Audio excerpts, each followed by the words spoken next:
it's important to understand this about money. A lot of people don't know it. Money is a measure of wealth. Money is not wealth. Money is like inches. Dollars, let's say, are like inches. They are a way of measuring real wealth, which consists of material resources plus energy plus intelligence. That's wealth. Money represents it. And so, therefore, we don't realize that as our wealth increases as a result of an expanded technology, we have to provide enough money to circulate it. In other words, we have to pay people for the work done on their behalf by machinery, because otherwise the manufacturer won't be able to move the goods off the shelf. Now that seems an outrageous idea, frankly in disaccord with the Protestant ethic. You mean give people money? Where's the money going to come from? Well, money never did come from anywhere. It's like asking, where do inches come from?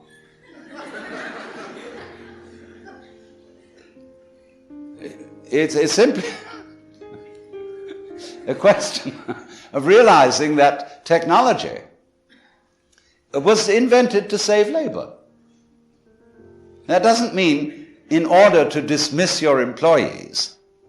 It means to let them have a vacation. In other words, a shorter work week. And for you yourself as the owner, less to do, so that you can go and gaze at the moon or make love to your lady friend.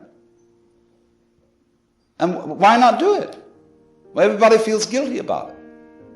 They think, having archaic minds, when we didn't have this technology, that they got to go on behaving the same way as when machines didn't exist.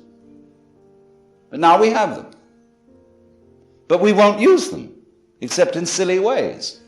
Like, for example, rushing around everywhere in automobiles, polluting the air.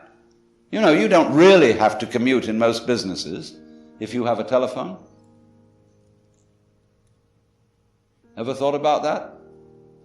You don't need an office. You don't need to go rushing around, exhausting yourself and getting absolutely furious in the traffic jams on the freeway. You know, we're all getting furious about things we can do nothing about. You know, we read the newspapers and look at TV and see the disasters occurring all over the world and feel upset and mad, and there's nothing we can do. Well, why waste your time? Pick up the telephone. It saves you the cost of a secretary, the fag of mailing stuff, sticking stamps on it, going down to the post office. And if you count up all the hours, you'll realize that the electronic method of communication, that is the technology, is much less expensive than the ordinary way one goes about things. It's like an automobile is a mechanical imitation of a horse and carriage. It's completely irrational. Now, I was referring to the fact that everybody needs money.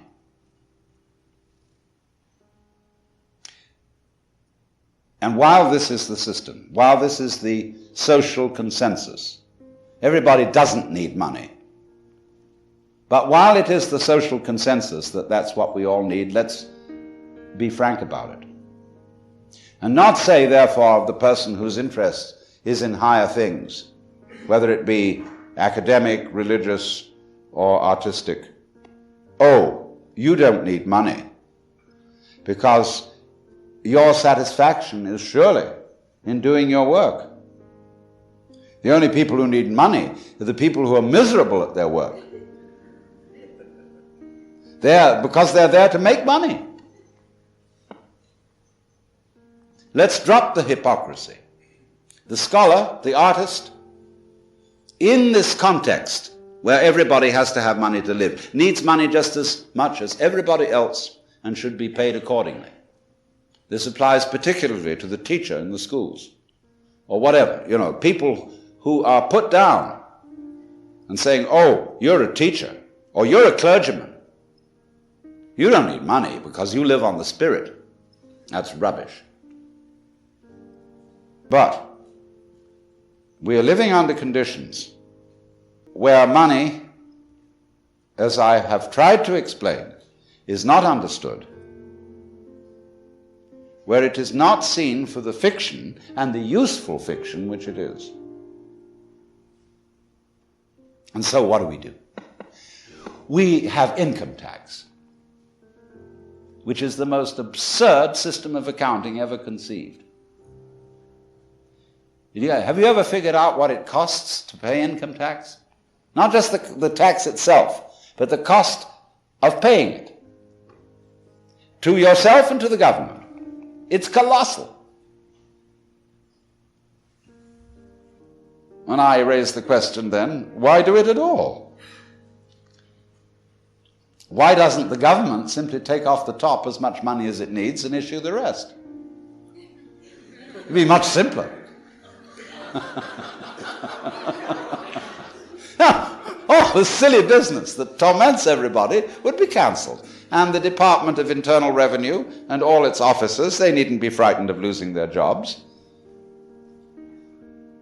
because they could simply be the officials who work it the other direction. In other words, they could be the dispensers of the money to everybody to pay them for the amount of work done by machinery on their behalf. I mean, doesn't that make sense? What we've got against this is not, as it were, an intellectual or mathematical block, but a psychological block. And don't see that that is the inner meaning of technology.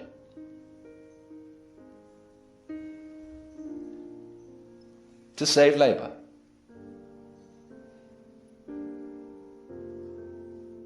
And there, of course, we get into great metaphysical depths. But so far as the business of the matter is concerned, I think what I've said thus far should commend itself to your careful consideration.